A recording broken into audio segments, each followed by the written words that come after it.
Hey, there are many jobs at record labels, and probably the most coveted job at a record label, well, besides the owner, the most coveted job at a record label is the A&R person.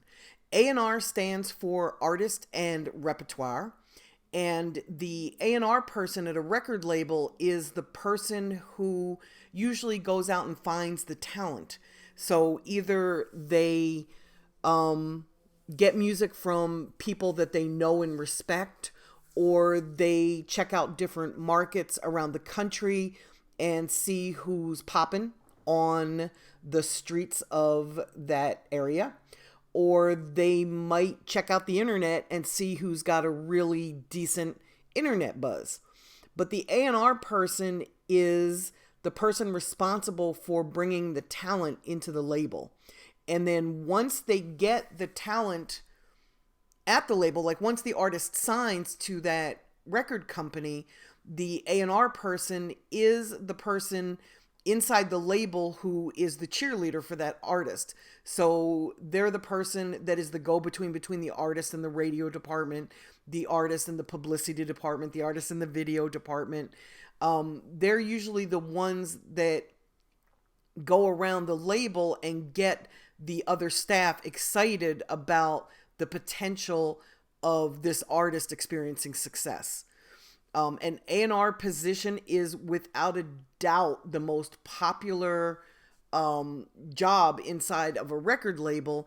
And so many people feel, because they're so passionate about music, they feel that they could do the job of an A&R and would very much like to have that job.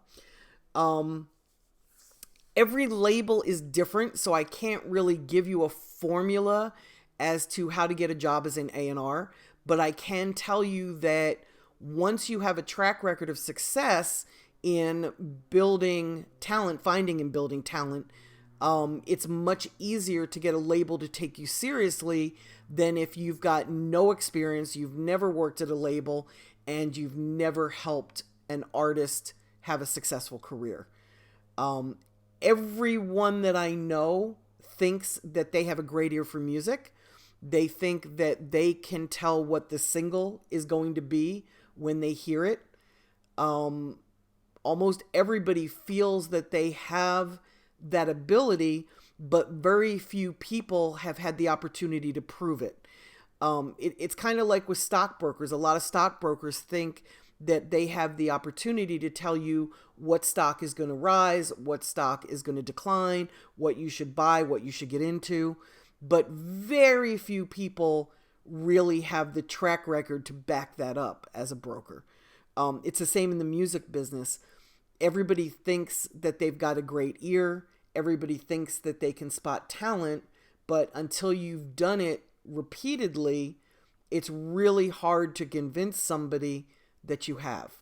So if you want to get a job at a record label as an A&R person, or if you're looking to start your own label because you've got such a great ear as an A&R person, I would suggest that you volunteer your time and intern with somebody that is successful at it so that you can see exactly what it takes to succeed. Because it's really a lot more than listening to music and picking singles. It's a lot more than finding talent and predicting who's going to be successful and who's not. You know, the thing about the music industry is it's not like we're selling a tangible item. You know, we're not selling scissors or pens or cell phones.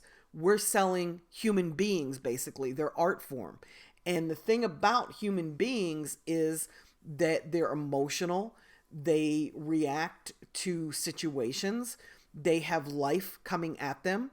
So you might be able to find talent. The question is, can you nurture it? Can you help build an artist to the pinnacle of success? And I say that because it takes so much more than the music. There's so much more. There's timing, there's personality, there's work ethic, there's there's just so many factors, competition. There's so many different things that build success that it's very hard for you to sit at home and listen to an album and say, oh, this is the obvious single on this album. This is the song that the bulk of fans are going to react to. It takes so much more to be an A&R than that. You've got to be able to be proactive instead of reactionary, meaning you need to know what cycle is coming next in the music business, what fad is coming next in the music business. You have to know, are beats going slower or are they speeding up? There's so many different aspects that you need to take into consideration when you're creating a career of an artist. And all that to say that if you want to be an A&R, work under somebody that's great at it. If you feel that you've got, enough experience and the ears and the ability to be an A&R person, then intern at a record label in the A&R position. Do that. You have to build a track record of success to be taken seriously in this industry. I'm probably told 10 times a week by people that they can spot stars and break records and they know what the next hot thing is, but they've never had to prove it. So until you prove it, it's really just your opinion in yourself. So my best suggestion would be to go and prove it. And then once you've proven it, you can write your own ticket. You can start your own label. You can work for a major label. You can work for an independent label. You can pretty much do what you want, because the folks that are good at spotting talent, developing it and nurturing it, and then cheerleading it through the system to build a successful artist, they are truly the backbone of the music industry. They are truly the people that get paid the most money, next to the owners, obviously, of the labels. But they're the people that make the most money because their job is the hardest. So take that into consideration. That's what an A&R person is and does. And thanks for tuning in.